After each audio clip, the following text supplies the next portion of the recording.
minutes past 10, Y107.9 FM. Now we're ready for Business Wiley the Board series. In case you're just tuning in for that, welcome. Wherever you are, the hashtag is Wiley the Board series to get you into the conversation today.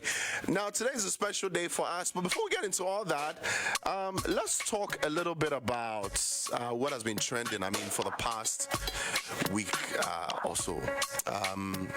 Well, we'll touch on that in a bit, but let me just introduce to you what's going to happen on the show today. So today's guest on the Wiley the Board series is one of the most celebrated Ghanaian businessmen with business interests in varying sectors of the economy, both locally and across the globe as well. He completed Kwame Nkrumah University of Science and Technology, KNUST, and the University of California, Berkeley in the United States of America, USA, with his professional experience covering business management, business development, and investment services as well. He worked in the United States at Northrop Electronic Data Systems EDS, Southeast Investment Corporation Development, LSAFE Incorporated, Global One, and Bear Stearns Incorporated, and other reputable firms as well. He facilitated the entry of global remittance service provider Western Union into Africa, starting his African operations from Ghana in 1995 and expanding his operations to almost all 54 African states within 12 years. He has served as non-executive director of State Insurance Company SIC of Ghana Limited, since May 29th, 2008. He's the founder and president of JS Investment Incorporated, Los Angeles PVI Ghana Limited, and Progeny Aluminium and Design Ghana Limited. He was a member of the Ghana Investment Advisory Council, past member of the Ghana Football Association, and chairman of the local organizing committee during the Ghana 2008 tournament. He also was the leader of the FIFA CAF liaison team that was formed to manage the affairs of the national teams in the country during the crisis period as well. Citizen Dr. Kofi Amoah, Chief Executive Officer, Progeny Ventures, founder and president of JS Investment, Los Angeles, and PPVI Ghana Limited, is our honored guest today on Wiley the Board series. We very much appreciate your presence on the show this morning, sir. Good to have you around. Thank you very much. I think we might have to start off with, people want to find out, where did the name Citizen Kofi come from? Before I get to that, okay, if you don't mind, let me pay my respect to our former president, J.J. Rawlings, who has left us. We pray that the good Lord will preserve his soul. Now, the name Citizen is when I opened my entertainment center, Citizen Kofi. Yeah.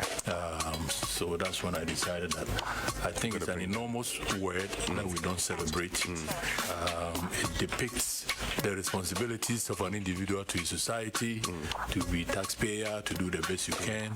So the name Citizen connotes what I believe in terms of a person delivering for his nation. Being a patriotic citizen, yes, in all aspects, wherever you find yourself. Now, you touched on a very important thing, paying tribute to a great man like Rawlings.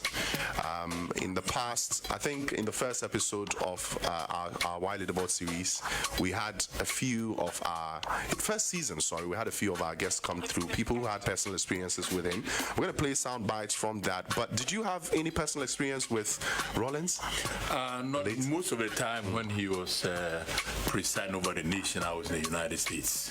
So one of my classmates who did work with him at Boston, who passed away, I engaged them with ideas for boosting tourism as a revenue earner. I sent them proposals and all that, but I never had a one-on-one experience with him.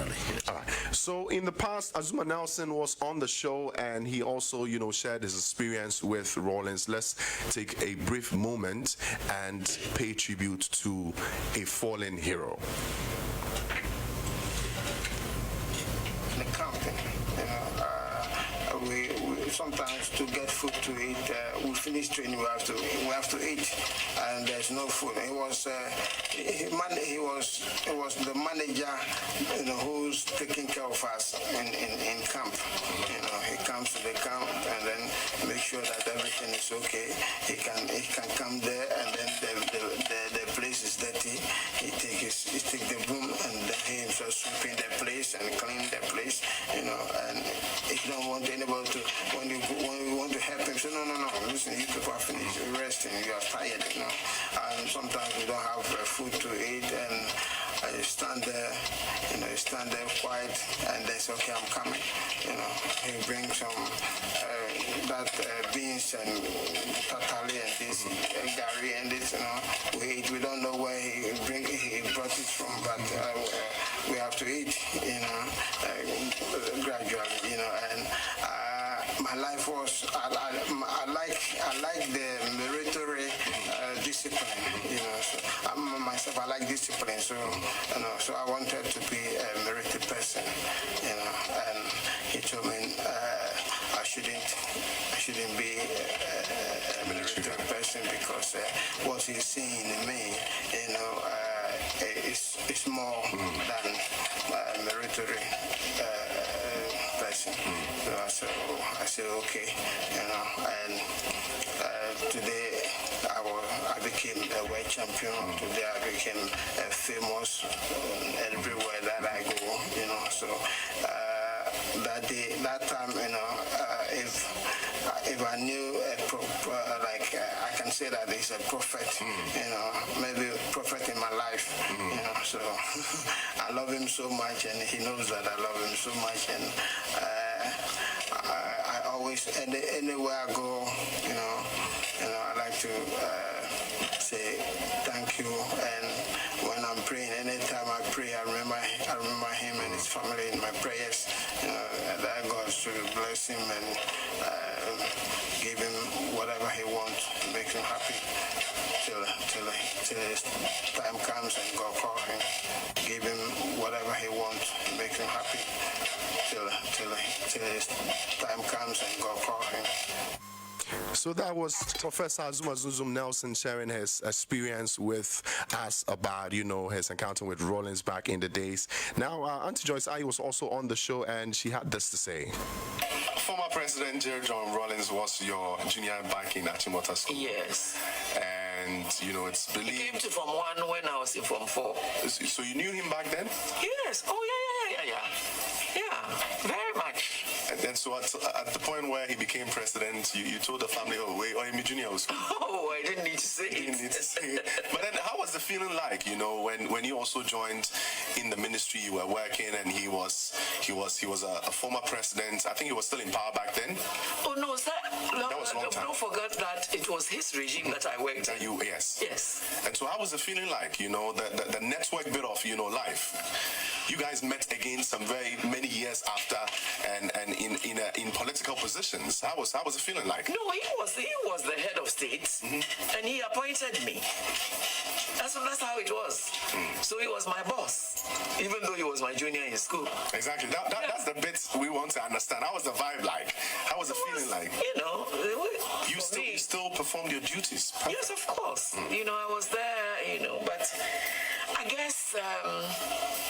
He also needed to know the truth. There were times that you had to tell him that, maybe people are saying this, but this is really the truth, So because sometimes we don't help our leaders, If you know your leader well, you have to, use that network to also help him to know the truth. Sometimes the king is naked, but nobody tells the king he's not wearing any clothes. Everybody says, oh, how wonderful your new clothes are. And it will take a child to go and say, oh, but he's naked. Maybe the king hasn't got any clothes on, But I think the best help you can do to people you know already who, get into high positions, yes. Political, industrial, economic, medical, is to help them to appreciate, some of the truth that is going around, and so it's useful.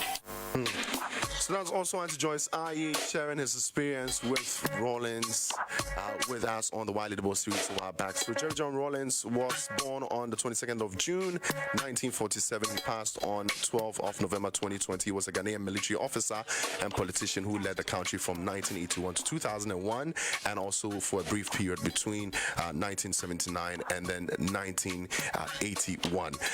13 minutes past, and we still have Dr.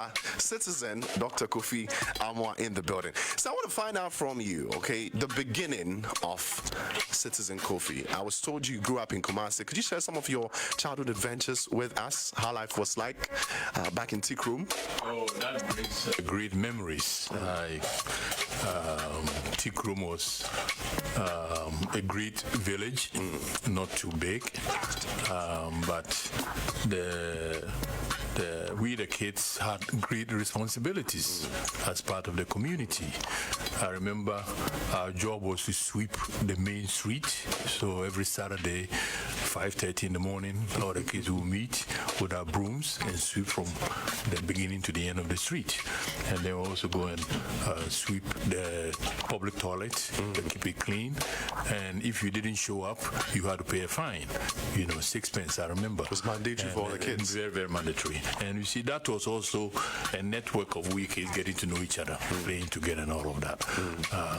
So it was, I remember that. And the school that I went to, Tico Middle School, the teachers were very upbeat in making sure that we grew up rounded, and each of us had a plot of land that you had to farm on. So they introduced to farming early on, and I remember my corn were very, very beautiful, very, very sweet. I had sweet corn on my plot, and I also grew okra. So the combination of all of this, the interest that the elders took in us, the discipline that they gave us in contributing to the makeup of the community, and introduced early on to agriculture, is something that I remember and I cherish. A lot. Yes. Wow. And then from there, you moved from Tic Room for Opukuwari at Santasi. Yes. Tell us about your days in senior high school. Was Opukuwari was a great school. I mean, the discipline was intact. You had to get up very early, 5:30 in the morning. The rising bell will sound, and then you go to the bathhouse, clean yourself, come back, make your bed, dress up nicely, and then the prefect will come and inspect, make sure everything is fine. Then from there you go to the church and say your prayers. From there to the dining hall, eat your breakfast, and then to classes. After classes we have lunch, then you go back and have siesta. You sleep an hour and a half. From there we had sports, games, and then after that you come home, change, clean, and go to the dining hall. Then evening classes, then back to the dormitory. 10 p.m. lights out. So the discipline of early morning continuously every day has an impact on you, and it became habitual. So that is something that I carry with me. And also there were so many things that happened in the school, learning public speaking, form rhetorical society, going to the various schools there to have debates with them, to encourage you to be positive and poised. We can join the cadet, be a soldier, learn how to shoot the rifle. So there was a lot of activities that focus you in becoming a disciplined kid. And of course we had the intercollegiate, competing at the Kumasi Stadium with all the other various secondary schools in the area. Which of these activities were you a part of? You mentioned cadets. I was a runner. I was a hurdler, and I was also 800 runner, and I competed for the school at the stadium, and I didn't finish too well, but I did it. But you still have the flair, right? Once in a while. Well, at my age, it's a bit difficult, but you still go around. Yeah, I do what I can. How well did you adapt to life in your early days as an undergrad at KNUST? I think back then it was UST, right? It was just UST. Always been KNUST. It's always been. Yeah. It was when Nkrumah was removed that they took his name off and then it's come back. I did not matriculate at a bachelor's degree level. At that time, they took a few of us to do A level. So I was KNUST as A level student for 2 years. But it was fun. I mean, a lot of activities were taking place. I remember my room at the Unity Hall, I was the first person to sleep in that room because the building was brand new. Wow. As a matter of fact, we had so many rooms. I was at Independence Hall, and they needed some students at the new hall. So, I mean, and the attention they gave us was also fantastic. The dining hall, the food was good. The labs were well stocked. The teachers were focused. We had pocket money. The library was very good. Wait, there was pocket money? Yeah, we had pocket money, yes. There was dining as well? Huh? Dining? Oh, yeah. We had dining hall was exquisite. I mean, the matron was a nutritionist. Wow. The food was delicious. So that's why I'm getting involved to try to help the youth of Ghana now, because we were the groomed generation. The leaders at the time took great care of us because they believed that the future of a nation is how well we take care of the youth. You know, so we had nothing wanting. All we had to do was study. The teachers there were very well paid, very focused, very interested in making sure that we were prepared. And I've told this story before. When we got to the United States, the American professors were amazed. They couldn't understand how well prepared we were. We were better than the American students. We were beating them in all fields. And therefore, this means that if you focus attention in trying to create the right type of person for your society, it can be done. And this is why I think that the youth of Ghana today, we need to really do what we can to turn our attention back on them and make sure that we assist them to become the great people that they should be to take care of the country, say 10, 15, 20 years from now. I'm smiling. Honestly, I'm smiling because, I mean, when you get to speak to people who have so much interest in developing the youth, you know there's somebody with your interest at heart. I mean, the interest of the nation and the future at heart. We're going to dive a bit deeper into the youth, your experience with the youth, your plans for the youth, your general ideology about developing the youth. We're going to get into all that in a bit. But you touched on one thing. When you got to the USA, how did all that happen? How did that come about? Your studies in the University of California, was that your first time traveling outside Ghana? Yeah. How was it? Well, there used to be this scholarship program. Okay. ASPA, African Scholarship Program for American Universities. It was for the whole continent of Africa by the U.S. government, and you competed for it. And I was lucky to get one of the slots, and that's how I ended up in the United States. And I was very fortunate that in that program, you went to one of only the top 10 universities in the United States participated. So all of us, all my mates who got a chance to do that, went to very good schools. I went to University of California, Berkeley, and from the village to Pokuare, first time flying in a plane, landing at Kennedy Airport with the automatic doors, you know, like Magica, you step on it and it opens. If you can take your eyes back, you know, 50 years ago, the world of Ghana versus the world of the United States. So it was an adventure that any kid will welcome. Wish for, you know. And at that time, a lot of countries had also received their independence and they are sending their children to go to school over there. So I had friends from Taiwan, from Korea, from Japan, from France. So it was really an international collection of young people from different parts of the world coming to the center of knowledge. And I gained a lot, I made a lot of friends, and we did well. You did well as well. Yes. Through all these years, I mean, you went to Pokuare, you went to KNUST, landed in Berkeley, California, University of California. What was your prime interest career-wise? Where did you see yourself going in terms of your career? Well, at that time, I remember when I was at Pokuare, they used to push the bright students to science. So, for all intent and purposes, I was to become a scientist. I was admitted to the Ghana Medical School at the same time that I got a scholarship to go to the United States. So I went to the United States. But I was interested in the social sciences. So I studied economics. And really at that time, the focus was to do things that you can come back to Ghana and assist. So economics was a good area, and I specialized in that. But so many things happened, we didn't come back when we finished because the revolution of our brother Rawlings was taking place at the time. So a lot of us got stuck over there, and now gradually people are coming back. But the University of California is an oasis of knowledge and instruction and education in sciences and all kinds of fields. At the time that I was there, the University of California was the #1 university in the United States academically. So I think I was very fortunate to be in one of those places. Now, from what I've learned, your professional experience, covers business management, business development, and investment services.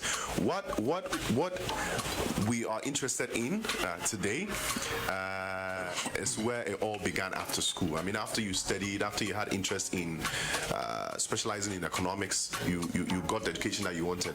What was the first step for you career-wise? Well, unfortunately for me, Reverend, when I finished school, there was a recession in the U.S., so it was tough getting a job. So I remember I said, okay, let me go and sell insurance. I have to do something until the economy opens up. So I went to sell insurance, and for the audience that is listening, let me use this as an opportunity to tell them something that the guy told me when he was hiring me. He took a piece of blank paper and he asked me, Kofi, what's your rent? He wrote it down. Your phone bill a month, he wrote it down. Groceries, he wrote it down. Other little expenses, he wrote everything down. He added it up. He said, listen, I'm going to give you this draw. Every month I'll pay you this. And that now you have a roof over your head. You can put food in your belly. But if you stay there, you will never become anybody. But if you want to become somebody, at least now you have a roof over your head. It's up to you. So the lesson in there is that in our nation here, I've said it before, the salary structure is very bad. And I think that bad salary structure has migrated into a lot of different aspects of our lives. Corruption, indiscipline, people be focused at work and all of that. Because at the end of the month, what you're going to pay the person, really, if they lose that job, it really doesn't make a big difference. But you see, if you pay person to a certain level where at least their monthly needs are taken care of, then they know that their skin is in the game. That if from here I can work a bit harder, and if I get harder, then I go up. But if their head is under the water, the salary you're paying them, they can't even breathe, and you're asking them to be focused. It's impractical. And therefore, I think we need to have a discussion in this country about the salary structures in all aspects of the Ghanaian life. It is very, very bad. So some people are being paid less than 1,000 cedis a month. Yes. And I'm trying to create problem for Ghanaian companies. No, that's not what I'm doing. But I'm being a realist that the salary structure doesn't provide comfort to the workers. It doesn't provide hope for them for their future. It's not a place that they think if I work here, one day I can buy a house, one day I can, buy a car, I can pay my children's school fees. There is no solidity of their presence there. And therefore, their attachment to the workplace is very loose, And then when you go there, you see that the discipline is not there. People go to work, they are walking around. Where is Joe? Oh, he says he's going to buy wachi, So I think that it is an existential issue. That needs to be solved to get us become productive and to get us to also emanate the kind of seriousness that is needed in different aspects of our lives.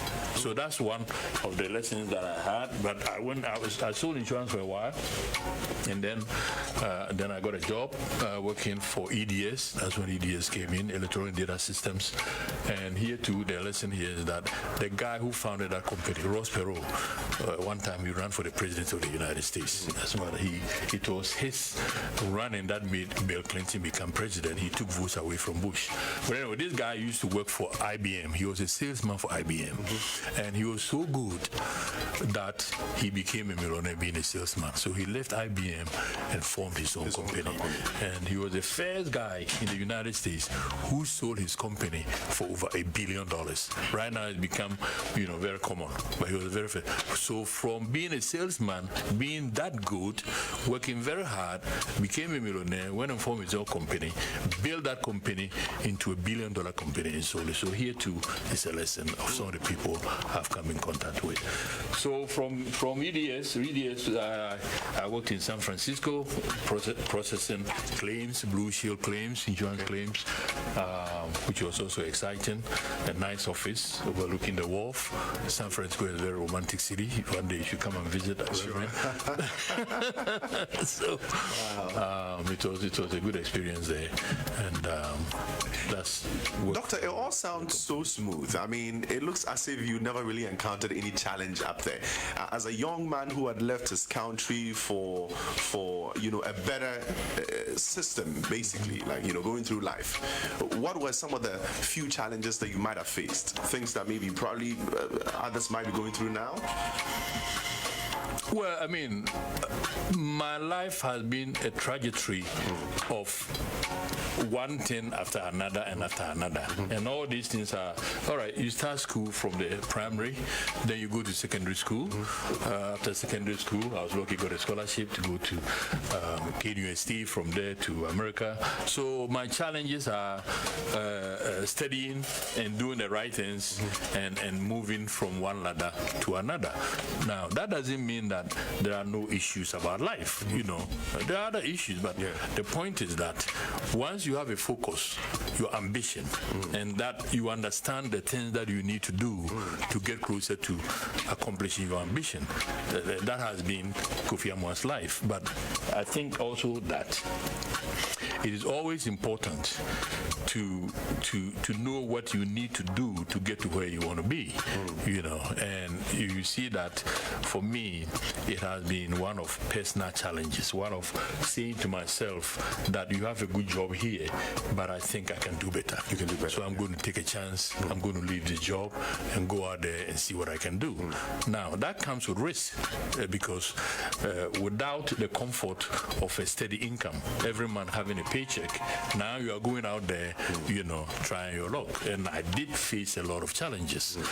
My car was repossessed because my first business didn't work. Your car was repossessed at the point? Yeah. I didn't have a car because I couldn't make the payment. You left the comfort of a paycheck to go and look for success. I left a good job, so I'm going to look for success. I think I can do better. But that step comes with risk. It does. Yes, because now you don't have a monthly paycheck, and therefore if the little savings you had gets dissipated and nothing is coming in, and I faced all that. But I don't regret it because it's like swim or sink. It's like if you are afraid, you see the problem here is this: people who have great potential never really reach that potential because they are afraid of the unknown. If you're afraid of the unknown, you will never know how high you can go. So at some point, you must be willing to take a chance. Of course, an educated chance, not a foolish chance. Not a foolish chance. Now, I was able to do these things because at that time I was young, I didn't have a wife, I didn't have any kids. If I'm hungry, it's just me, and rice and beans for about a week, I don't mind. You can do all these things because you're sacrificing for a larger goal, So I wouldn't say that my life has been all smooth sailing, but I think I've been lucky in the sense that by focusing my attention on things and knowing the sacrifice that I had to make, and I was able to make those sacrifices, I scaled it. One of the accolades I found online, I think 4 days ago, was, is the fact that you're referred to as the Donald Trump of Los Angeles. Apparently, you own a lot of properties around there. I mean, from coming to America to study to surviving 2 jobs, at one point your car was repossessed.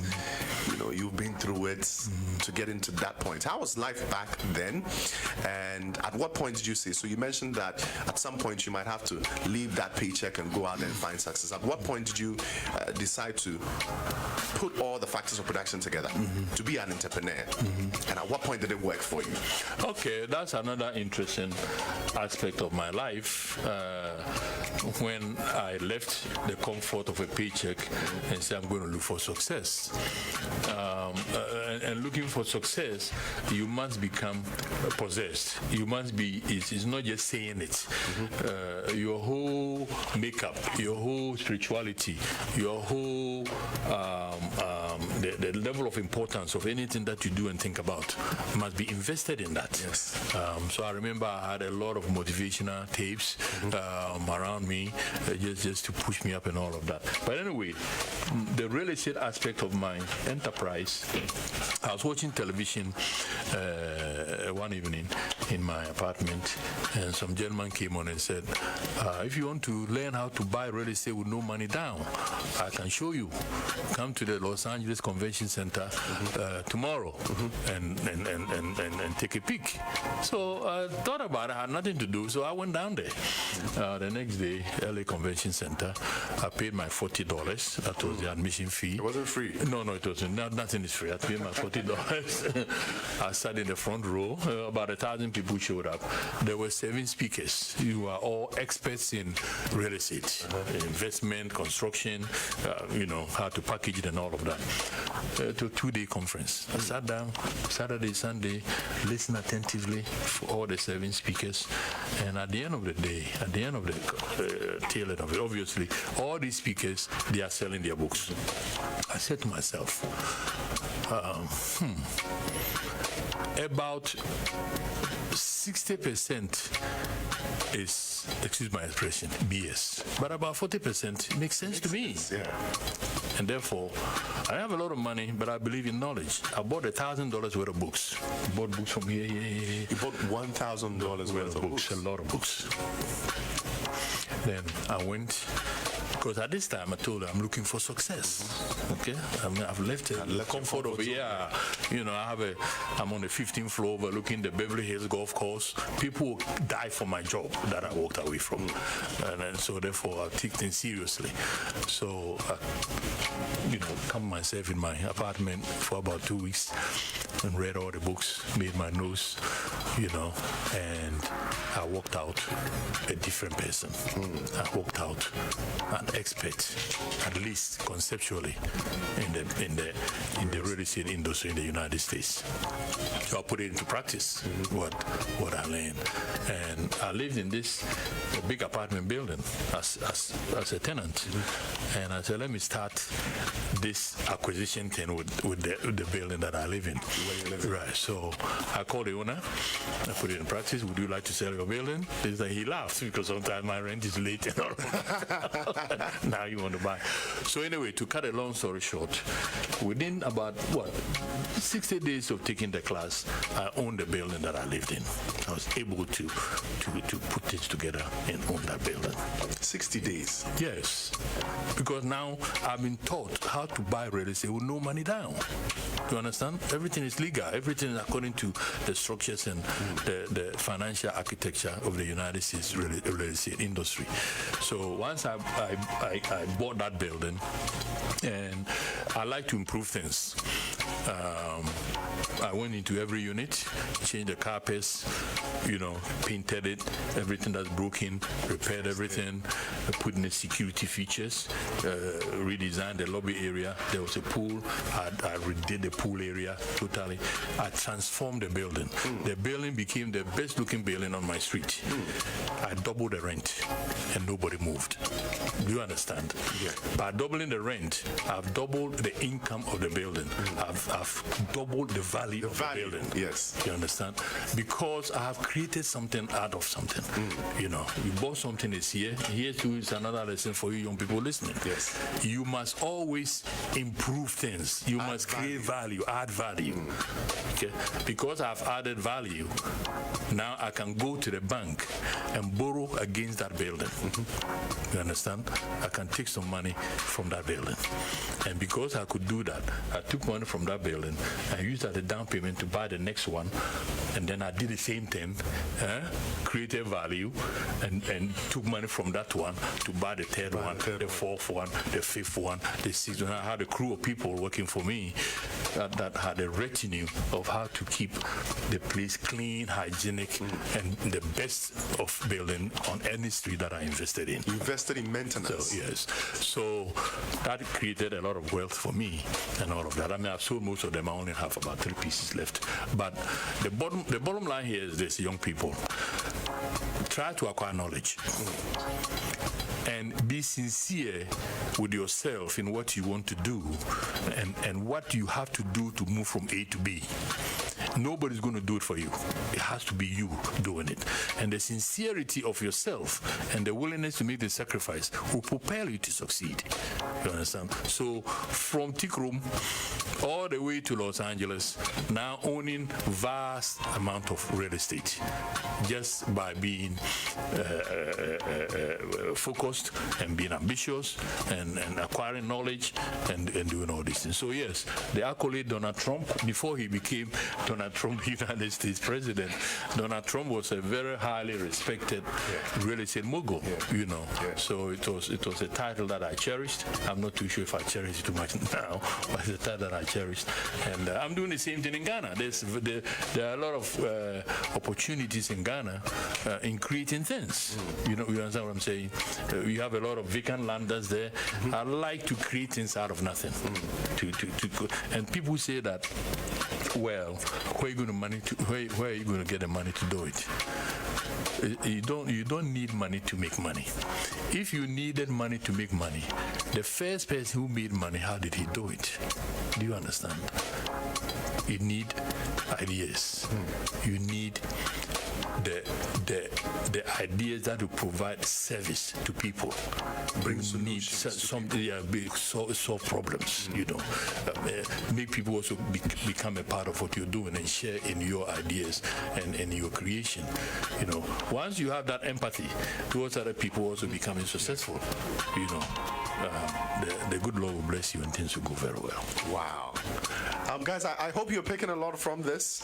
If you have any question for Citizen Dr. Kofi Amoah, 0202222073. Shouts going out to the digital team, Ellie, Kali J, Maman Lester.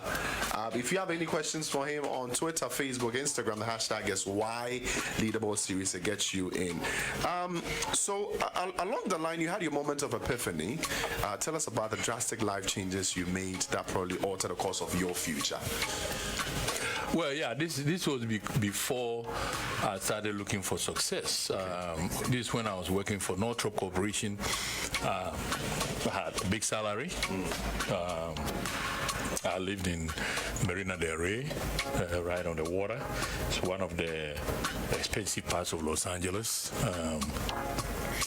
I live there because I've always had this view that it is important to get close to people that you respect. It is important to get close to the people who have become what you want to be and to get to know them as human beings. And therefore, even though I had to push a little bit to be able to afford the rent there, I decided I'll live there. It was an investment you did. Yes, and meet these kind of people. These people who are so rich and have everything. How do they think? What do they talk about? What motivates them? And all of that. So with that, my perspective also changed. My level of confidence was built. But before the epiphany, I was just having a good time. You were just living. You were just living. Yeah, you have a nice house. You have a nice apartment on the water. You have the money to buy the nice clothes. You know, you can go to all the best nightclubs, all the restaurants, and all of that. And one day I was shaving, and it was like, I don't know even what happened. I started talking to myself. Are you sure you want to continue to live like this? You know, I mean, you can afford it and all of that, but what is the future here? And for 2 weeks, I was uncomfortable. You know, so I knew that, yes. And I'm a very ambitious person. If you had a good time for this 2-3 years, it's time for you to make a move. So I moved from the apartment I was living in. I went and got a smaller one in a not so luxurious part of town.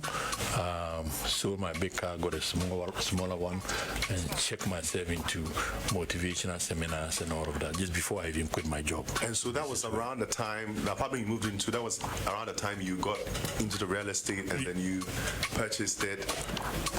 No. There's a lot of things in between.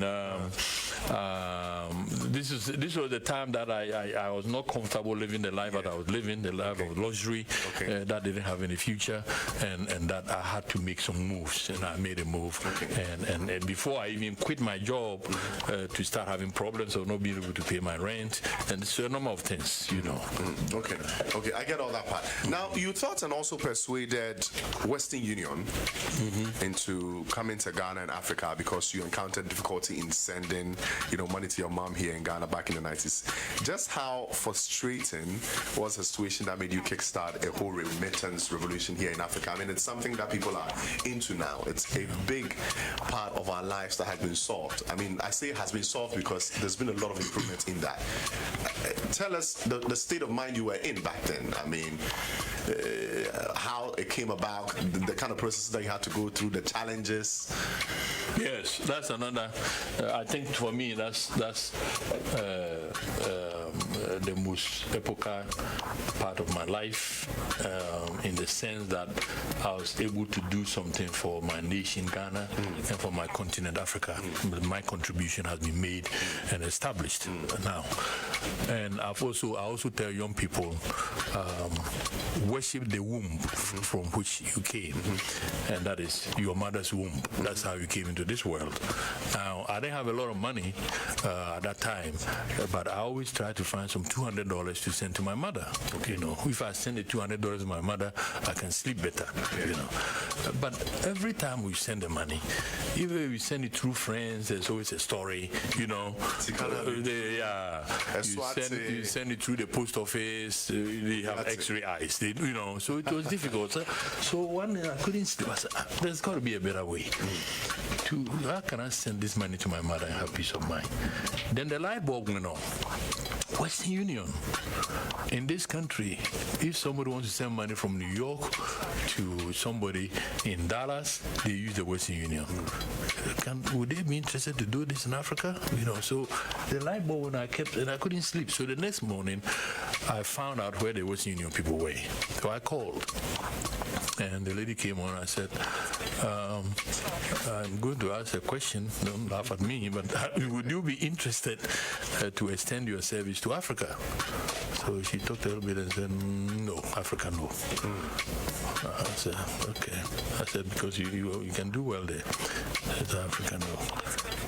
Just before I hung up, she said, oh, but there's a guy we just hired who is in Spain who sometimes talks about Africa. So maybe you can talk to him. Okay. So he gave me a number, okay? A guy in Spain. So I called a guy, a Spanish guy. He didn't speak very good English, but we were able to communicate. And he also said, no, we are not ready for Africa. No, not now. But send me a proposal. And I've said it publicly before. Me, Kofi Amoah, if you ask me to send me a proposal, I know my foot is in the door. Yeah. I will do the most intelligent, attractive, loaded proposal you cannot throw away. So I did him a proposal, sent it to him in Spain. About a month and a half when I haven't heard. So I called again the Western Union people and they said, oh, the man quit. He quit, he didn't wake up. But he sent you a proposal, listen to me carefully. But he quit, but he sent you a proposal to the president of Western Union. And the president wants to talk to you. Did you hear me? Wow. So whatever you're doing, young people, put your energy into it. Like Martin Luther King said, if your Lord falls on you to be a street sweeper, be the best street sweeper the world has ever known.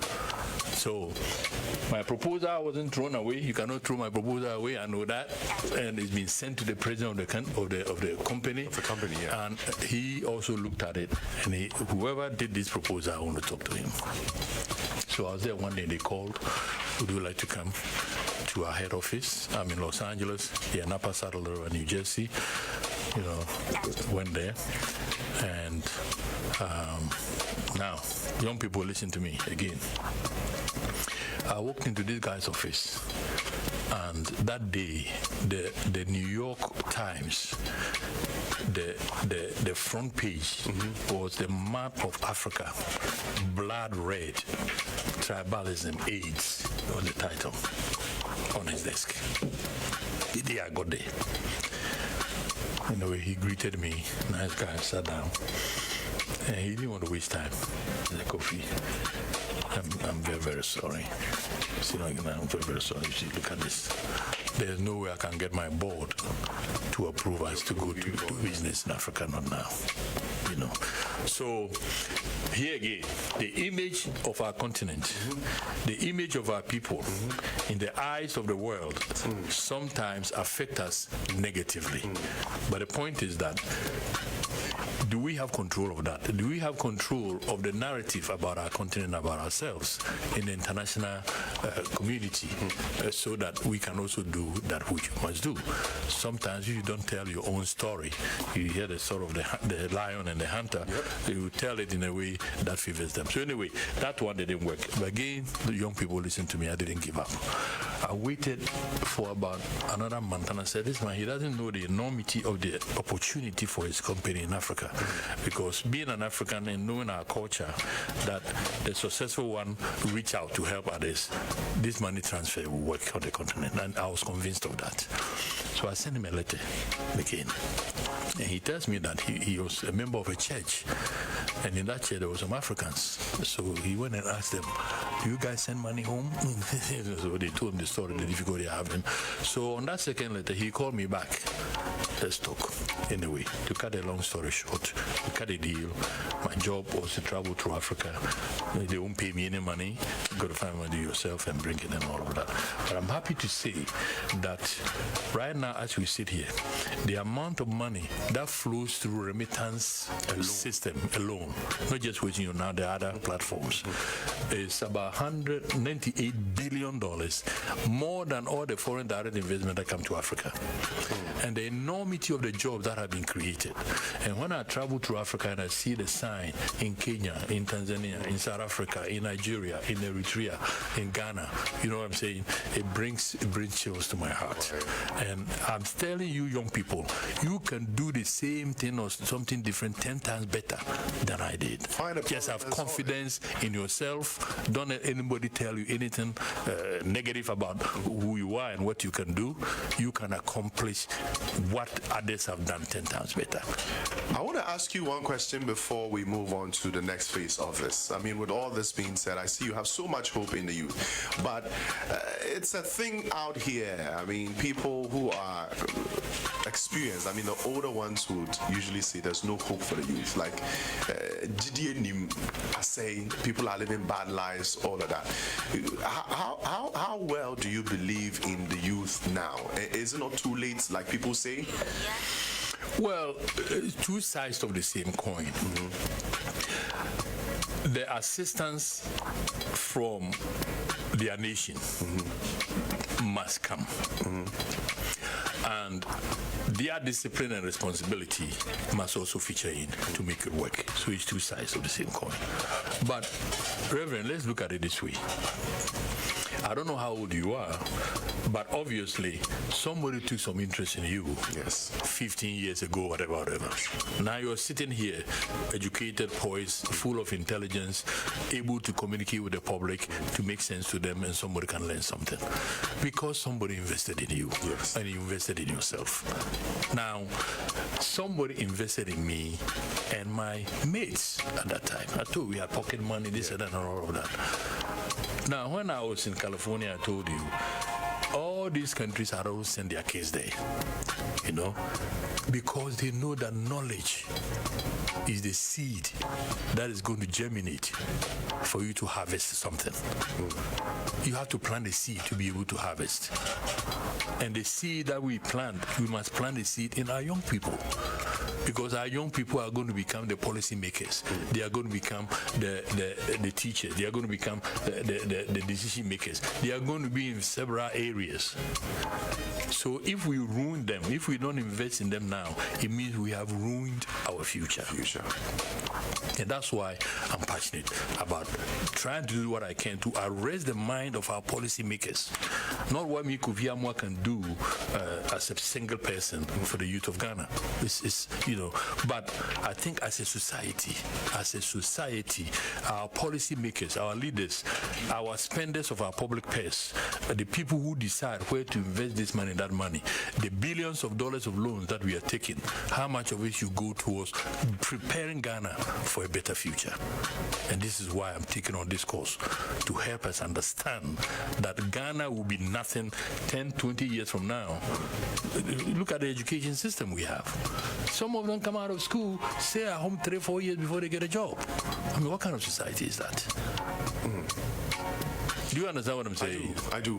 These are the real problems on the ground. I mean, these are real problems that need to be solved. But I want to find, one other side of the coin as well. You have so much interest in developing the youth. You have so many policies, a lot of ideas in empowering the youth, changing the lives of the youth, of course, altering the direction of our future.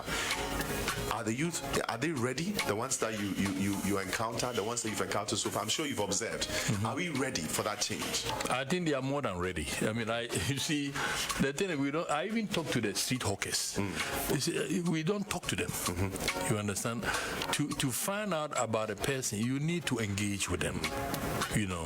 Now you're talking to me, we never met, but we are getting to know each other a little bit. If we do that another time, then we so do we know what is going through the minds of our youth? Do we know our little boys and girls standing in the street, in the rain, or in the sunshine, selling useless items on their head, looking at their eyes, walking dead people? Do we ever talk to them? Do our policymakers ever talk to them? Or they just drive by in their limousines and happy, and then they just some figurines just standing out there?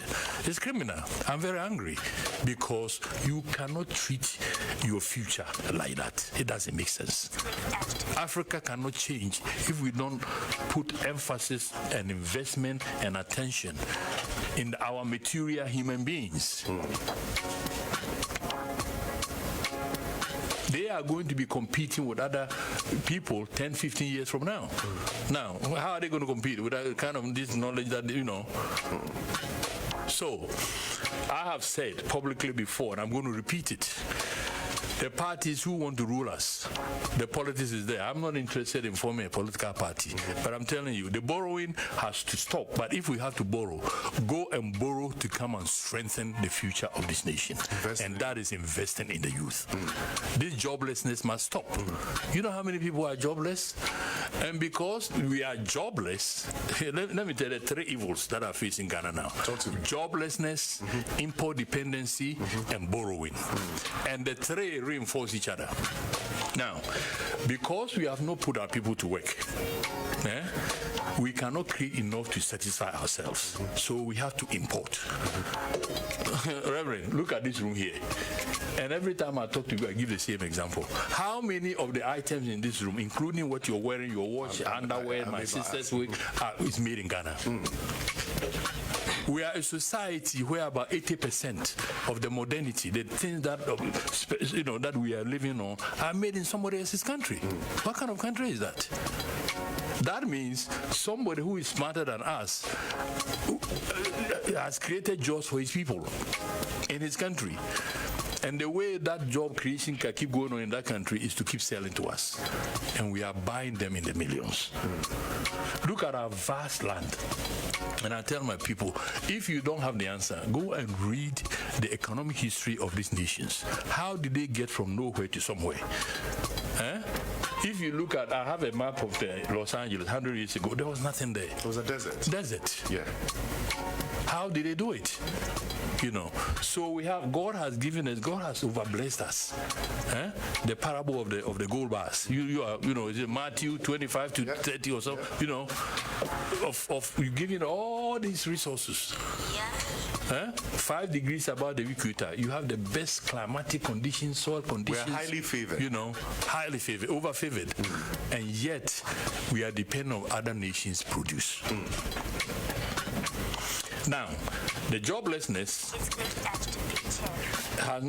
hadn't helped us in creating goods and services. So we are dependent on other people's goods and services. And because we have not created strength in certain sectors of our economy, the borrowing, sometimes we can't pay for it. We can't pay for the importation. So we have to go and borrow to pay for it. Yeah. So you borrow and bring down produce from other places. Yes. The 3 evils facing Ghana: joblessness, import dependency, and borrowing. And the people who want to lead us, I'm telling you, with all respect, I know you're also patriotic and all that, but we must stop this. Put our people to work massive. And you see, Reverend, when I'm talking about this, I'm talking about the massiveness of it. Because you come and tell that we are creating jobs. We created jobs for the people. It's just for, it is not massive enough. Okay? The massiveness of the factories that we have to build, the massiveness of the training we must give to our people, the massiveness of the variety of products that we must produce to satisfy ourselves, and the massiveness of the products that we must export to gain the revenue so that we can use that to buy that which we cannot make for right now. Makes sense. If we do that, the culture of work will come back to Ghana. Right now, the culture of work is disappearing. You see people walking around, you know, you go the same, you know, sitting under the tree, 3 people are in front of a store, you know, but they are going to eat today. Please, we need to wake up. Citizen, so these 3 things that you just mentioned, I mean, the 3 evils of every economy. I mean, I think it's every economy. It's not every economy, Reverend. Well, I mean, that's what I'm interested in Ghana economy right now. Yeah. That's what the Ghana economy is facing right now. After your research, okay. All right, sure. So what I want to find out is, all these years, I mean, after all these observations have been made, are policymakers not aware? What is stopping us from doing it?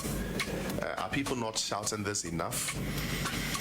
No, I think you know. I mean, I'm sure our policymakers are as patriotic as you and I, and they are trying to do their best. This is not to, you know, blame anybody, but I think it's like playing basketball. At some point, you must say time out. Yeah. Okay, this is not a blame game time. This is a time out to look at the reality of our lives vis-a-vis other people. Yes. The reality of the classmates of Ghana, of Korea, of Taiwan. We got independent Singapore at Malaysia. The same time. Yeah, thank you. We said it's become a cliche, but it's really the reality of what we must be looking at. They are agro-based societies. Yes. You got independent at the same time. What happened? What happened to you and what happened to them? So now we need to understand that something has gone wrong, and that we must correct it. Okay. And I'm saying that we must have full employment. I'm an economist. There's nothing like that. But I'm saying that let's at least focus on that. Any Ghanaian who is able and want to work must have a job. Yes. Because an unemployed person who is going to eat today is a damage to your society. So we must focus on creating massive jobs, those who are educated and those who are not educated. We must reduce importation. I have a list of the 100 most imported items to Ghana. I was going to bring it and I forgot. You look at some things in there that we imported, you ask yourself, why are we importing this? So rice is in there. Yeah, we say, you laugh. What is the sense in this? Yes. You understand what I'm saying? Wow. So we need to reduce the level of importation and strengthen ourselves. And please, we need to slow down with the borrowing. I'm a businessman. There's nothing wrong with borrowing. If you're going to borrow and use the money properly to create a return on that money with which you can pay for the loan, there's no problem with that. But let's not keep borrowing to satisfy people. You know, election comes, we make all kinds of promises. We'll give you a clinic. We'll give you this. Now, anytime you build a clinic, let's look at it closely. Those most hospitals and clinics become a drain on government budget. They never make enough money to break even. The people cannot pay and all of that. So we are subsidizing. So in other words, you're going to borrow money to do a project which is also going to continue to eat you up. You have to find the money to pay the principal and the interest and the money to maintain it and subsidize. Break the chain of borrowing. Yes. You're always pushing yourself into debt. And because we haven't invested so much in training enough people and providing jobs, whatever it is that we create will have a deficit in sustaining itself. Because exactly. At some point, you'd have to borrow extra. Yes. To come fill in what you didn't invest in the basic or in the beginning. Yes. Okay. So this is the existential issues we are discussing here. My fellow citizens, everybody listen. We all have to become a part of the solution. Let's not just blame some other people. We all have to be in it together. And that we must create as massive job as possible for our people because we have been blessed. Look at cocoa. We hadn't seen this crop before when Tete Kwashi brought it from Fernando Po.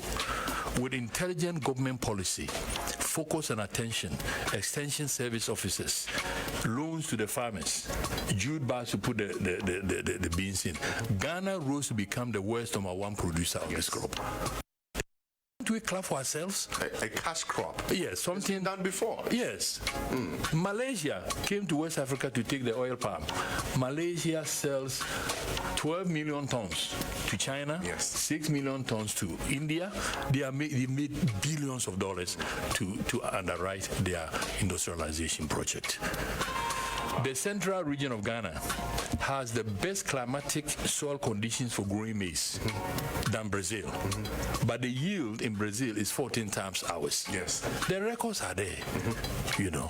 So we can take these items and then focus them in a massive way. You know, I mean, I know some of the policies are, we are doing this, we are doing that, they are all in the right direction, but it is the massiveness of it, you know.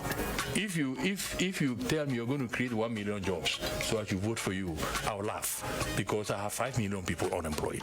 You have not solved the problem. I'm not hiring you to come and solve part of the problem. I'm hiring you to come and solve the total problem.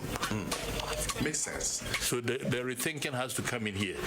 I think that's the word, the rethinking. Yes. We need to rethink, go back to, as you mentioned, you know, in the basketball, you need a timeout. Yes. We're at the point where we need a timeout. Shouts going out to Yaopuni on our Facebook. He's part of our most loyal viewers. Says, good morning, Rev. Dr. Kofi Amoah, President of then Normalization Committee of GFA. Welcome, sir. # This one in here says, I say fantastic. Okay. All right. I couldn't have known as much. What is his view on, okay, we'll get into that. I think a few questions are coming up. Sure. I want to talk about movement for progress. I think the few conversations we've had before this are all, geared towards that direction. You are known for spearheading the movement for progress, yes. Which you launched earlier this month. I want us to briefly talk about the movement, how it started. I mean, from ideology stage where you thought about it, where you decided to bring people together to form a movement, to where we are now. Take us through that. Okay. Reverend, when I turned 70 years old, I did some introspection. I said, did you and your colleagues really get the chance to impact significantly your society? For me personally, I've been able to do some things through business, advisory to Kofi, advisory to Kofi Amoah, interaction with other people and all of that. But is that all that one can do? I ask myself. And therefore, remembering how we were taken care of when we were young, and the schools we went, the preparedness, all these things that I've been talking about, and which took us to America and we excelled, and which really I'm very thankful helped to make who I am today. So I said, I think let me take on the youth and see. So I started on Twitter by giving them business advice, how to raise money, to finance your business, this and that. And then the enormity of it, and and I realized, I saw that there's a lot of hungry young people there who need knowledge. So I started introducing them to books that they should read, books that I think will help them and all of that. So gradually it's going on, and then I started feeling that, okay, out of this lot, some of them will be able to make it. But I believe in massiveness. Yes. Is this going to help? And therefore, when you think about that, you see that, no, it must be an agenda for the nation. An agenda for the nation to take good care of its youth. Not to spoil them. I'm not talking the youth too. I'll talk about their responsibility to be disciplined and do their part. But as a nation, preparing for your future, you cannot ignore your young people. Okay, and therefore, some people say, well, form a new political parties. I said, no. The problem is not to be found in party politics. The problem has to be put square and center to the citizens of Ghana, that this is where we are. These are the challenges we are facing. Massive joblessness, massive importation, borrowing everywhere up to our neck. When we sell our cocoa, at everything that we get, Reverend, all the money that we receive can only pay for the loans and including the grants. When we sell all these in plus the grants, it can only service the debt, the principal. So we are, if you want to do anything, you have to go and borrow. That is the reality of the Ghana economic situation. And therefore, it calls for serious introspection. But the other side of the equation, which is positive, is that we have something to work with. Yes. You have enormous resources. You have young people who are willing to work. And they are telling you, I'm not lazy, I'm willing to work. Because 5 o'clock in the morning, they are standing at the roadside. You know. So anyway, thinking about all this, and we decided that we should have a platform through which the youth can exchange ideas, to bring everybody together. But frankly, the final objective of the movement is to influence political selection. Okay. In other words, let's take right now, for instance, we are interviewing people to become our president. Election is about interviewing. We want to appoint somebody to become our president.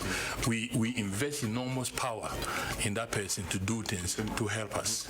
To take decisions on our Now, as a businessman, if I'm going to hire somebody to do something for me, I want to be clear in my mind exactly what I want them to do. The deliverables. Thank you. You put it better than I could. The deliverables. What is he going to deliver? Okay? And what capacity does he have to assure me that he can deliver? In other words, we have turned the things around in African politics. We are hiring the people to come and work for us, but we are making it look like they are doing us a favor. Exactly. I built this hospital. You didn't build that hospital with your money. You went and borrowed in my name. Yes. I have to pay that money back. And so we must become involved and interested when a loan is contracted. What is it going to be used to do? Now, you can see that we have a parliament that's supposed to represent all of us, and the parliament approved it. So in other words, you also approved it. I can understand that logic. But after a while, things begin to go a certain way, and you realize that are these people really representing my interest? Because I am relying on importation of things from somebody's country. So if they were doing all the right things, why are these problems there? And therefore, when we started, my goal was to see if I can get 1 million young people behind me. Now, we didn't start early, so it's not, but we'll get some. It's positive. Yeah, so, and then if we have that, we sit down with the presidential candidates. Sir, salute, with all due respect. First, let's thank you, because it's a tough job. Yes. Okay? This job that you want us to give you, these are the slate of things that we want done. Okay? We will reduce the joblessness. Yeah, we are hiring you to come and do something. We have to tell you what to do. We sit there and they bring their manifesto, this is where we go, promises and all of that. We have to change the new politics of Ghana and Africa must be the people taking charge of their own future, taking charge of their destiny. And this is not revolutionary. This is what happens everywhere. So, we cannot continue to see the joblessness going. If you want to be our president, only good for you if you show a credible plan of massively solving the problem. We say importation is killing us. We are importing too. You have to reduce that. How are you going to go about it? Yes, exactly. Can you do it? And by doing it means that what we call import substitution. In other words, we are importing these things. It means we need them. But we said stop importing them. It means we should be able to make them inside here. Bring job for our people, keep the money here, and then the borrow. Borrowing is too much. So many citizens, I'm telling you, this is my opinion. Some of you may agree with me, some of you may disagree with me. But I'm telling you that we are in the season of trying to hire people to come and lead us. And this is what I think they should demonstrate to us that we are going to do. All right. So I want to find out now at this point. I mean, you've explained the fact that it's a youth-centered union. I mean, youth for progressive development. I mean, the youth taking charge of our future with that. Nothing political, but of course, at the end of the day, whatever decision is in there, whatever drive we have is to influence the politics of our nation. I want to find out from you at this point. I mean, I need a very brief answer on this. Do you which of these you think would help our country in our current state? I mean, in moving forward, economics or politics? I know they work hand in hand, but economics or politics? Well, like you said, Reverend, what kind of the head and the tail. But I think that our politics, the way we have played our politics to this point, is damaging our economics. And that is the reality. So I would say that we must change both. I think the realization of the people about things not going in the... All right, so we're having a brief technical challenge. We still have Citizen Doctor Kofi Amoah in the building. If you have any question for him, kindly send it through WhatsApp 02022220073. He was addressing economics being the fundamental for development. I mean, progressive change in our country. We're going to touch back on that in a bit. In the meantime, let's enjoy one song. Right after that, the conversation continues.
Girl,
0202222073. Get your questions in. We have citizen Dr. Kofi Amoah in the building.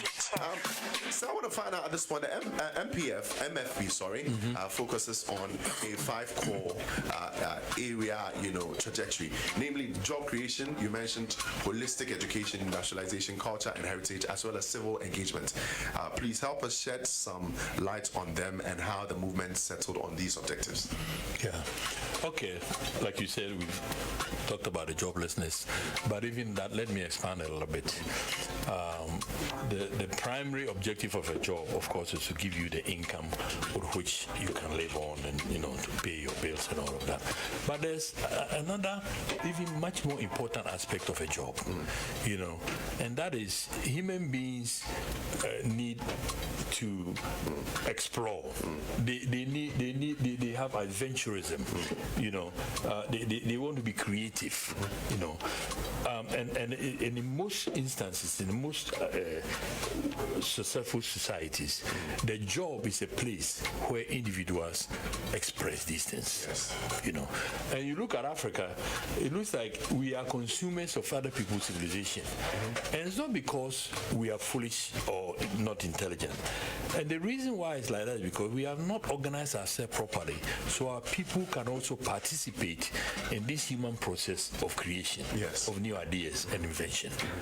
So the job is to give you money to live, but also a place where you can explore as a human being your creativity and expand. So that's one of the areas. Then education. You mentioned education. Yes. Education is important in the sense that when you and I were born into this world, billions of people had lived here before we came. Their sense of wisdom, the knowledge that they acquired and all of that, we cannot assume, inculcate all of that, but some of it can prepare us so we don't have to start all over like they did. So education is a vehicle. Now the basic elements of education to survive: reading, writing, arithmetic, because that is to be able to fit in society. So that we must do. But beyond that, people gain skills. You want to be a doctor, you study. You want to be a radio commentator, you want a communication expert. So education becomes important. But for us in Ghana and Africa, we must be very circumspect in the kinds of education that we are giving to our people. If you ask me, probably in the curriculum of our schools, the balance is too much on the social sciences. When Kwame Nkrumah started, that's why we have the KNUST, Kwame Nkrumah University of Science and Technology. And this is very key. It is through science and technology that you know about the materials around you, that you can invent things, the breaking of the atom to create energy, nanotechnology, all these areas that other nations are, artificial intelligence. We are just not participating in that. The 20th and the 21st century, the 19th and the 20th century pass Africa by. Please, let's not allow the 21st century to also pass us by. We must get our people, and when we say education, it's not just to babysit people. It must be properly structured with the right qualified teachers, well paid, focused. And here again, Reverend, let's be realistic. A lot of our teachers have lost interest in their profession. Yes. Because they are badly paid. And therefore, if he doesn't do something else on the side, he's not going to be able to make things work in his home. So his focus in teaching properly is not there. So we have so many things going on that are not properly structured, and because they are not properly structured, we are not getting the full benefit as a society of what we should be getting. The other area I think is culture. Culture is important. Culture defines your difference. Culture defines your personality, the pomp and pageantry, the way that your traditions and your celebrations is a part of what it is, And here, when we talk about this, Reverend, we talk about films and music, and we keep all these people get frustrated. There's no help. It's a big industry. It's a big money maker. If you look at some of these films like Gladiator and all of that, and you look at how the Romans were living and all of that, they weren't living like that. You know, these are images that they create to create a brand for themselves, and that brand has made you and I believe in them more than we believe in ourselves. So many benefits just accrue to them just because they have created this image that they are superior to you, and they have made you accept that they are superior to you. We must change that, you know. And one of the things that we talked about with the what is in Ghana's blueprint is the issue of confidence in ourselves, the issue of believing in each other, the issue of trusting in each other. Now, let me explain to you the importance of this in money terms. Up to date, Ghana has borrowed $40 billion US. Wow. Now, in economics, you're an economist, I'm glad you are. You have the multiplier effect. Usually it's around 4 in a society like this. So if $40 billion came through our society here, our economy and our society, the impact should be $160 billion. Does Ghana look like $160 billion that come through here? We go and borrow money, and the money that we borrow to go and do a certain project, we give the contract to a foreigner, a foreign company. And that foreign company brings his own consultants, and he buys the materials he's going to need to do the job in his country. Pays them. And therefore, we are left with some flyover and a debt. The real importance of the loan, which is to catalyze activity amongst ourselves, among the companies in Ghana, the consultants here, never materializes. We must change this. And the reason why we are not giving the contrast to ourselves is because we don't have trust in ourselves. We don't believe in ourselves. We don't think we can do the job. You know, even if we will make mistakes, learning by doing is the craft to create economy of scale, to create efficiency, to bring your prices down. If you never learn how to do something, you never become perfect. Another aspect of it, you have our infant industries, our companies who are now starting to do something. We have opened our borders. Ghana is the most liberal economy in the world. Anybody can come and sell anything to us here.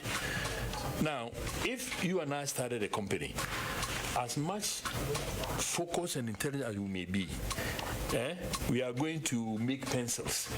And then there's a company in Belgium that is making pencils for 50 years. There's another company in China is making pencils for 25 years. One in Brazil. Do you think that we can compete with them? No. And therefore, our young people's businesses, when they start, collapses. And it goes to reinforce the belief that we are inferior, that we can't do anything right. If you go and look at the history, economic history of the United States had tariff walls. You cannot come and sell anything to us. Our people are now learning how to do it. When we get ready, we can come and play in the global market. China didn't join the WTO until about 25 years ago. They said we have nothing to sell to anybody. Why are we going to join something that we cannot benefit fully? In Ghana, we've joined all kinds of associations that benefit the outsiders. They can come and sell anything they want to us. But what do we have to sell to them? We don't have enough manufactured products. So please, you ask me a question. Is it the politics or the economics? The two go hand in hand. Our politics must reflect the intelligence that to build strength in what we do in our local economy. And therefore, the politics must enhance the economics. And as the economics is enhanced, and we created jobs for our people, we've created wealth for our people are happy, our politics will also scale up to be better. I like that. So during the launch of, I think I watched on Facebook, the launch of MFP, you discussed the difficulties that Ghana is currently facing in your speech. I mean, you just touched on a few of them, import issues, you know, the borrowing and that. There's the Ghana blueprints, you know, concept that you have. Tell us a little bit more about the inspiration. I mean, the Ghana blueprints, the ideal Ghana. I mean, you've talked about all these things, the problems that we have, but what are we looking at if we're to invest well in all these things, if we're to pay extra attention to all these things that you tackled? What are we looking at? Good question, Reverend. The blueprint, I know you know what a blueprint is, but for our audience, a blueprint, an architect designs a blueprint from which the builder will look as a model to build a house. So if the blueprint is properly done, and the architect and the builder follows the instructions of the blueprint, then the house that is going to be built will be strong, beautiful, and serve the purpose.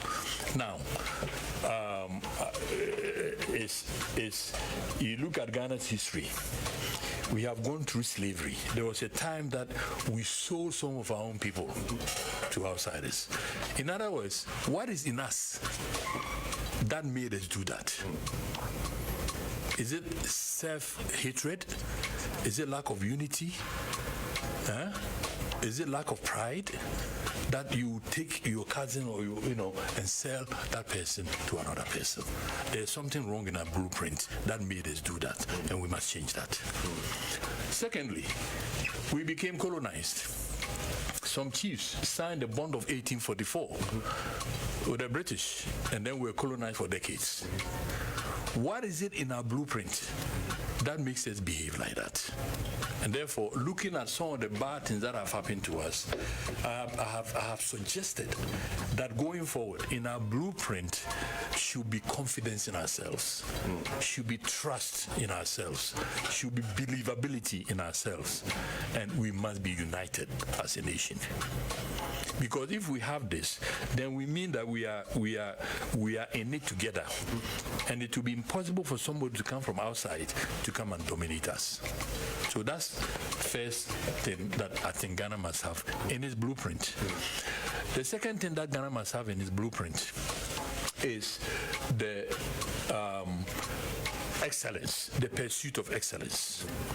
The pursuit of excellence by individuals and the pursuit of excellence as a nation, collectively. Because with excellence, your creations become admired, become demanded. And because other people see the excellence, what you do, the outcome of what you do, become more valuable. And if we want to improve the incomes of our people, of our workers, we want to create a middle-class income so that our people will be wealthy, then it means that the revenue we are getting from what we are making must also be high. And we can do that by the pursuit of excellence. And I think we can do that. The third thing that I think should be in Ghana's blueprint is the recognition that there must be avenues for individuals in the society to make a living. To make a living in the sense that they can provide food, shelter, clothing, education for themselves and their children, healthcare service for themselves and their children. The essence of life falls in the purview of these areas. Now, so if the society, our society in this blueprint realizes that there has to be that avenue for individuals to be able to accomplish these things, I am saying that the vehicle for doing that is called jobs. We must create jobs, good paying jobs. For the formal and informal sector. Everybody. Yes. My father was a cocoa farmer, but he died a rich man. You don't have to go to school to become wealthy. Great. You understand what I'm saying? And then there's another topic that we can talk at another time. So in our blueprint must be this deep recognition of good job creation for the people of our land so that they can make a living, good living, buy a house, buy a car, take care of their children, take care of their wives, and the wives should take care of their husbands. And the recognition of this leads to the massiveness of job creation that I'm talking about, that we must have. Now, the other area, we have Ghanaians are hospitable people. We are kind people, and therefore in our blueprint, must be kindness, joy, love, and happiness. A nation is a reflection of the satisfaction of the individuals in that society. People. And if the people are happy, if they are expressing kindness towards one another, they are joyful, we will be a happy society. And therefore, I propose that we must have that in our blueprint. And therefore, I model this my speech alongside a similar speech that Dr. Martin Luther King gave in 1967 in Philadelphia to a group of young students. What is in your life's blueprint? He was addressing them as individuals.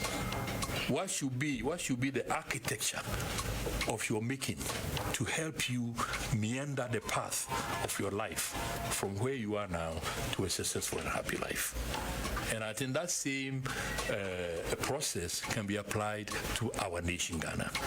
Because if you look at what has happened to us, even in the economic development, we've been to the IMF so many times. We go and then we go back. There's something wrong in our blueprint that makes us keep repeating our mistakes. And I think my fellow Ghanaians, I don't think we are inferior. But I think that we are also not being a bit serious as a group of people, as a society, as a nation, in minding the important affairs that should scale us to the top of civilization. Wow. A lot of points, a lot of wisdom bulletins in there. Dr. Kofi Amoah, aka Citizen Kofi, in the building. We're still talking about the movement for progress. I mean, this show is for the youth, it's for the young and young at heart. So I still feel we should touch on a few more things. Now, successive governments over the years have rolled out various youth employment initiatives geared at reducing unemployment. In your personal opinion, Doctor, why have all these programs achieved nominal results? I use the word nominal because some impact has been felt, but it's not massive like you discussed earlier. Why do we seem to always return to the drawing board after every step forward? We seem to go back, or we seem to find a need to go back because a few things are not mapped out right. Yes, Reverend, you hit on the nail. That's what is wrong with us. I mean, why we do this and it doesn't work? That's why we are talking about the blueprint. What is the architecture of Ghana? What is the road that we need to travel on? Okay. Now, I've done a lot of research because I'm passionate about my country, and it's like I said, let me go and look at what did China do, what did Japan do, what did Korea do, what is why are we going around in circles? And therefore, you see that these things don't work because until we come back home and say that let's create the proper architecture of a domestic economy, we must start with that. And most nations do this by picking the low-hanging fruits, by using the resources, the natural resources that God gave them, the people and their land. And usually starts with agriculture and livestock.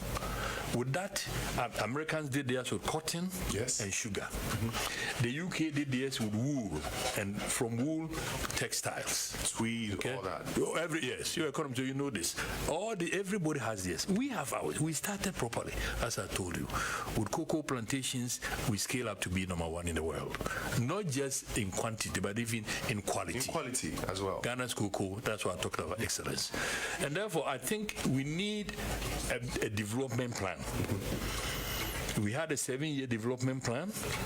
When you say this, those who are for liberal economics, no, the market will take care of itself and all of that. My friends, our economy has not got to a point where market forces are going to determine the right things to do. It's not realistic. Yes, exactly. So you look at all these countries, in the beginning stages, the public sector was the big brother taking the lead, and the private sector was the young brother behind. pulling each other forward. At some point, when the private sector becomes strong, then it scales up, takes the lead, and the public sector withdraws. Ghana is at a point where we must have an efficient public sector. Emphasis on efficient. Yes. Lee Kuan Yew says that your most intelligent people must be in your public sector. But these intelligent people, if you don't pay them well, they won't come. See, in Ghana, we have done something upside down. Where the important thing should be, we belittle it.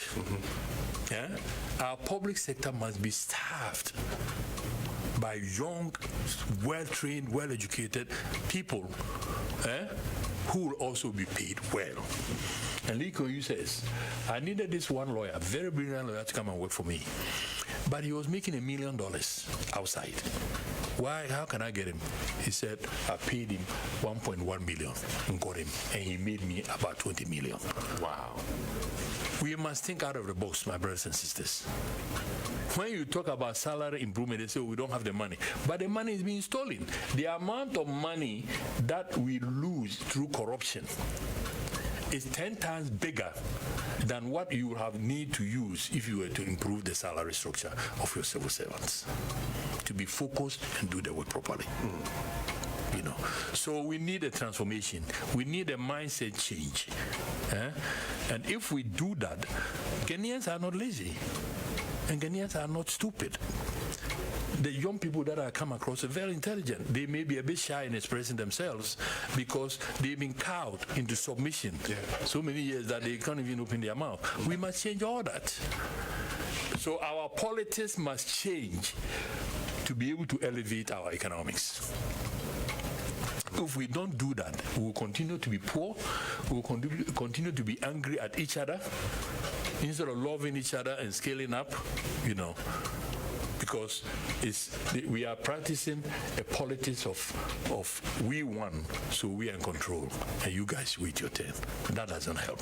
We must move together as a united front with all the resources and intelligence that we have, the natural resources God gave us, add on the new technology and science to modernize it, and I think we'll be there. We'll be there, definitely. Now, where would you like to see, I mean, since you are the founding father of MFP, where would you want to see MFP in 10 years, and what do you hope to achieve in that time? Well, good question. I think for me, the big purpose of MFP is to raise the awareness about these issues of the importance of the youth and what we should do with them. And all the things that we have discussed on top of that, the joblessness, the import dependency, and the borrowing. And therefore, we are going to do our best to continue to talk about these things.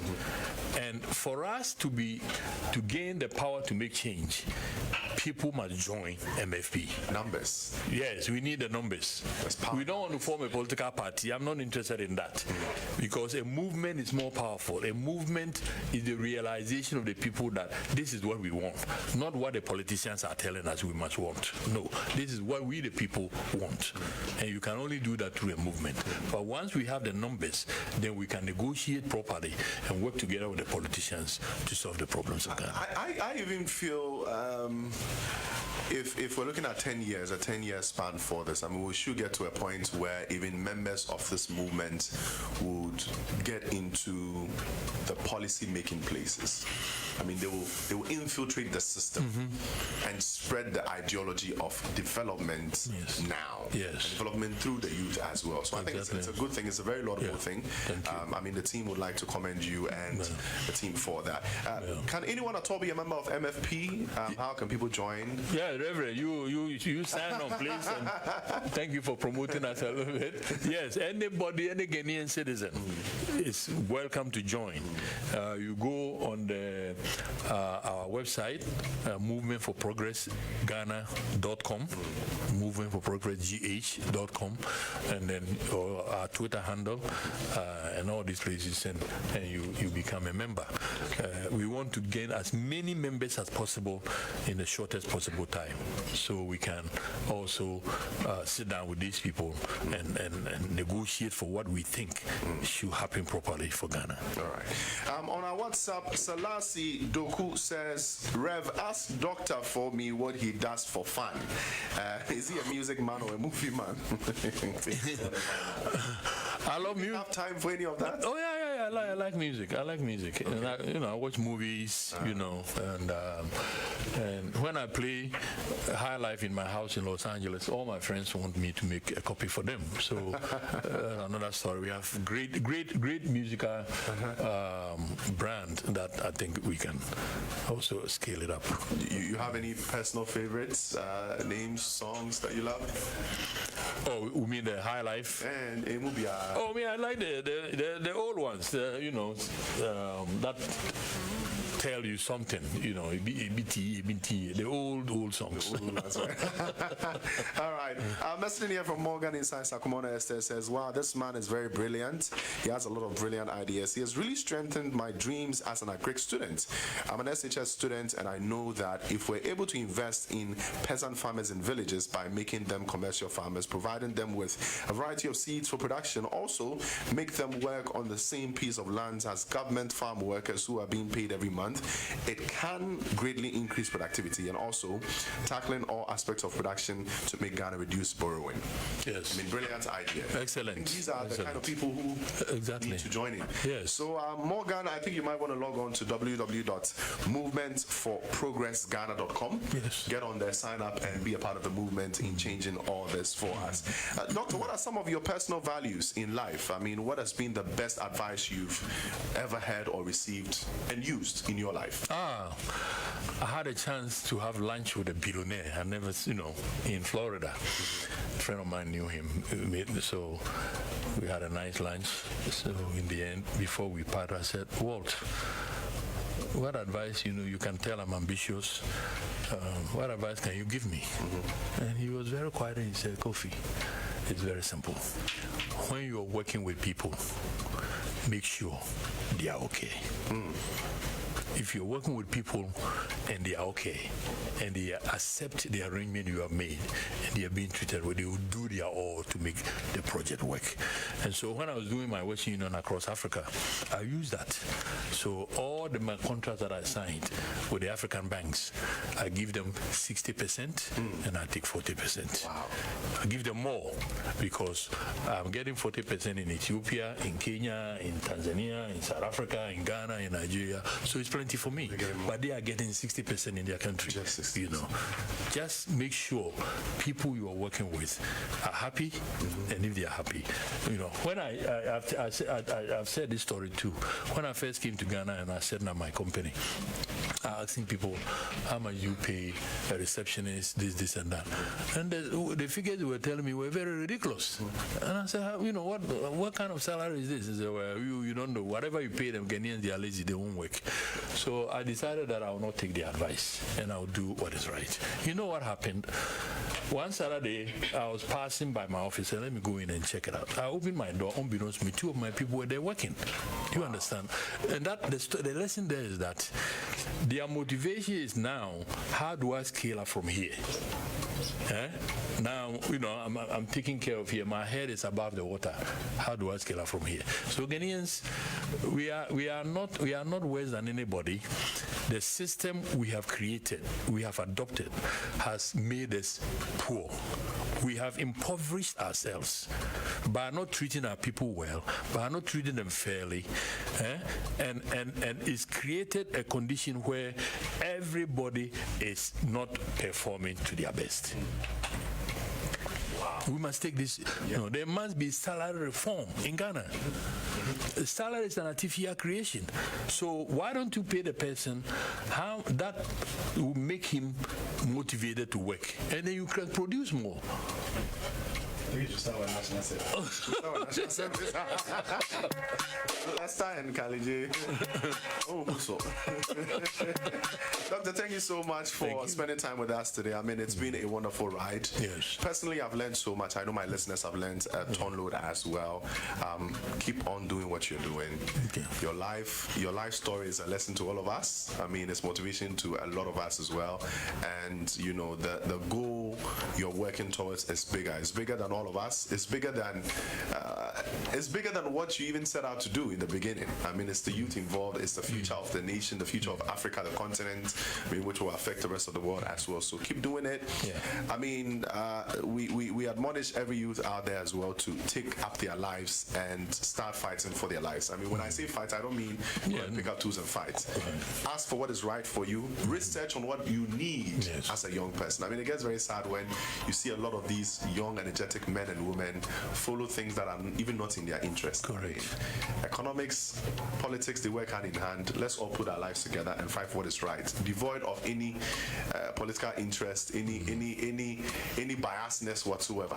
Let's all fight for that. And of course, I'd like to say thank you to you once again for spending time with us on Why the Board series. That is the main focus, to change and improve the lives of our young and vibrant listeners. I know the old ones will pick a few from it as well. Definitely. To start these moves. Thank you so much. Yeah, thank you, Reverend. Thank you for having me. You are also doing something. I was reading the thing you guys sent me.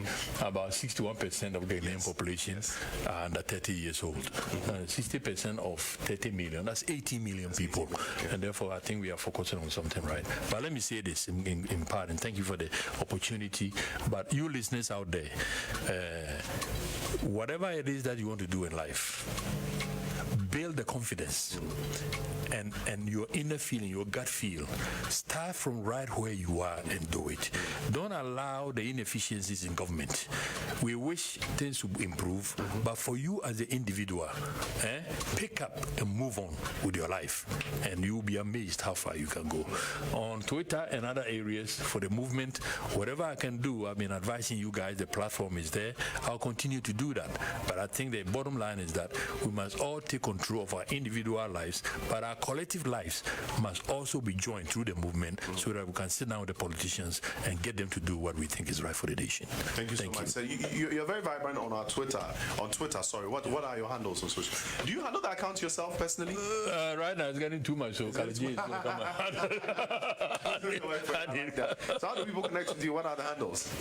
My on the movement on my personally is Amoah _citizen. Amoah _citizen. You get there, then I'll direct you to the other. Doctor, is it Amoah or Amoah? That's a rough number. AMOAH. Amoah. 52 minutes past 11. That was Dr. Citizen Kofi Amoah, businessman extraordinary. I mean, he has the interests of the young people at heart. Please kindly log on to www.movementforprogressghana.com. Find out all you need to know about fighting for our future and ensuring that the future of Ghana and Africa as a continent moves towards the ideal direction. We're gonna check out a few messages right after that. We'll wrap up today on the mid-morning. Road accidents have snatched many lives, kept more people disabled for life, and rendered even more homes clueless of what the future holds. It's been a silent canker for years, sucking the very existence